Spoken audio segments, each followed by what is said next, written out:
tax cuts, crypto regulation, air traffic control, and the Library of Congress. There's no shortage of issues for Congress and no clear way ahead. Here to help us sort through what's happening on the Hill, Deputy News Director at Bloomberg Government, Lauren Duggan. Lauren, thanks so much for joining me today. Thank you.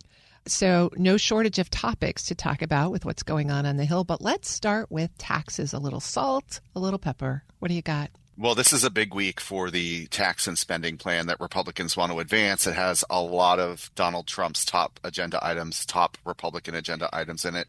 First and foremost is what to do about the tax cuts that expire at the end of this year and the other tax rules, one of which is the SALT cap that you mentioned. Under the 2017 law, you can only deduct $10,000 of the state and local taxes that you pay, and there's a lot of pressure to bump that number up, especially from Republicans in high-tax states. Think New York, think California. And they're the ones who are really pushing this discussion and have been trying to figure out a number that will please them, because with the tight majority in the House, they have a lot of sway in what happens with that. So when this plan hits the Ways and Means Committee, that's one of the things that we'll be looking at most closely. What's the number they can get to that can get through not only the committee, but eventually the House, the Senate, and maybe over to the president's desk. And the tax cuts extend even broader than that. The Trump tax cuts talk about extending, but now there's talk about, should we tax the rich? Should we not tax the rich? How does all of that get fed into the conversation? Absolutely. One of the ideas here is it's the net total of these tax increases or tax changes that they'll look at. So one idea that's been floated is maybe you have a higher rate on higher amounts of income. We'll see if that goes over well with Republicans in Congress. Donald Trump has apparently suggested that, and we'll see how they digest that. But that could be a hard sell for some members who don't want to vote for any sort of increase that they would see like that.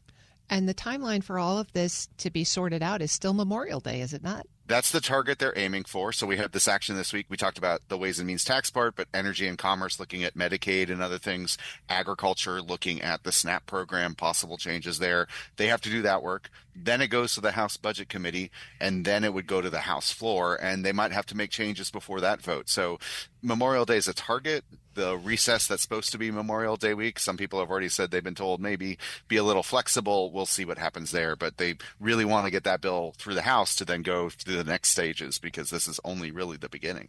It does seem like that as they get more serious about the conversations around the budget, reconciliation, and the budget bill, a lot of these other topics are starting to bubble up into serious conversations. Where do you think they go?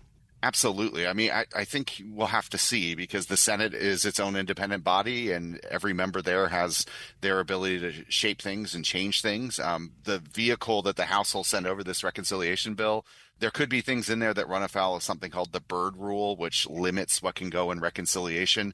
The trade-off is you can only do so many things, but you can do it with a simple majority, so you don't need 60 to break a filibuster. And that's the sort of dance that we'll have to see play out. One thing that I think could be looked at is some of these changes for federal pensions that were put into the House oversight portion of this. I'm sure they'll be watching that closely and seeing how that's playing out. I would think everything that's in there now, we'll have to see if it survives. There could be some horse trading. So there's a long way to go on this, and no 100% answers. You can't say with certainty that anything is going to make it, except probably an extension of tax cuts, because that's at the heart of this. Lauren Duggan is the Deputy News Director at Bloomberg Government. So most of the conversation is around resourcing and funding as it's driving other things. The Treasury Secretary threw maybe a wrench into the conversation this week when he asked for more money to fund a new air traffic control system. How's that playing out? There has been some interest in putting some more money into that. I believe the Transportation Committee section of the bill, the reconciliation bill we've been talking about, would put some money into it.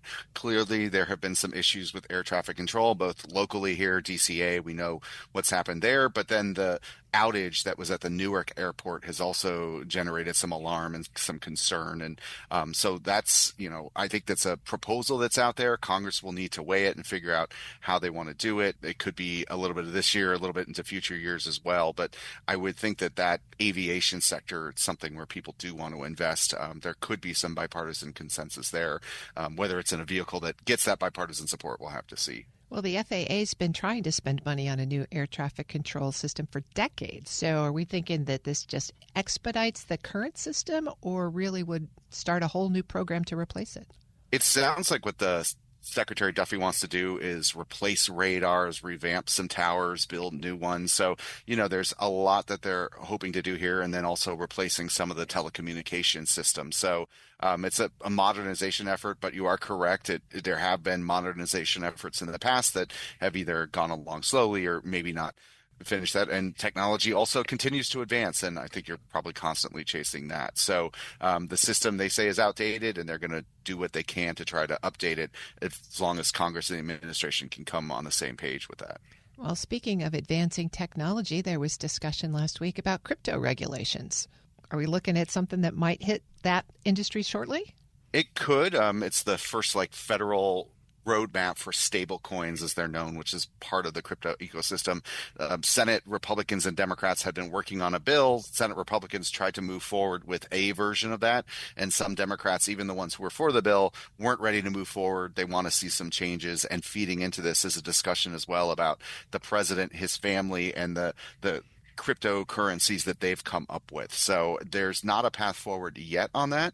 It is a top priority for the administration, for many members of Congress, and clearly the crypto industry to do something around this. I don't think it's done completely, but the pause button was certainly hit last week when they couldn't move forward on a procedural step in the Senate. But I think we're seeing more discussion here, and on both sides of the aisle, some discussion about what to do about this growing and kind of nascent, but really getting more fully developed industry. And in other news, the president fired the Librarian of Congress. How does that work, since the Library of Congress belongs to the legislative branch? It is interesting. There's kind of this relationship between the president and the Congress there. Some people would love for it to be more within Congress's purview, but it has been a position that has been appointed and subject to Senate confirmation. There has been some pushback. Democrats have said they might try to change that, and obviously some concern within the library itself, and many Democrats saying that they were disappointed by that decision to fire Carla Hayden. So we'll watch to see if there's any changes there and who maybe gets nominated to replace them, because I know that Congress will want to have a say in that as well. So we'll see how that plays out. Do you think that has any portent for, say, replacing the Comptroller General, also part of the legislative branch?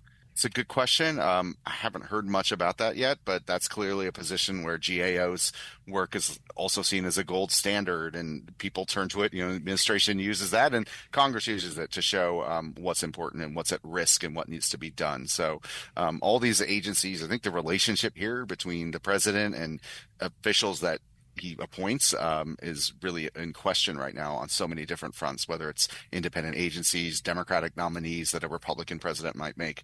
We're seeing a different landscape right now in this administration, and we'll have to see how that plays out. So these are all a little nerve-wracking, Lauren. Is there any good news? Is there sunshine on the hill that you could share with us? They're all supporting Mother's Day or the day afterwards. Yeah, I mean, there are still bipartisan things happening. There's going to be Police Week. I think we'll see some support for law enforcement around that and things like that. But a lot of the fights right now are pretty partisan, and they're trying to work through some things. But that's the nature of our times. Well, Lauren, thanks for joining me today. Lauren is the Deputy News Director at Bloomberg Government. Thank you. We'll post this interview at federalnewsnetwork.com/Federal Drive. Hear the Federal Drive on demand. Subscribe wherever you get your podcasts.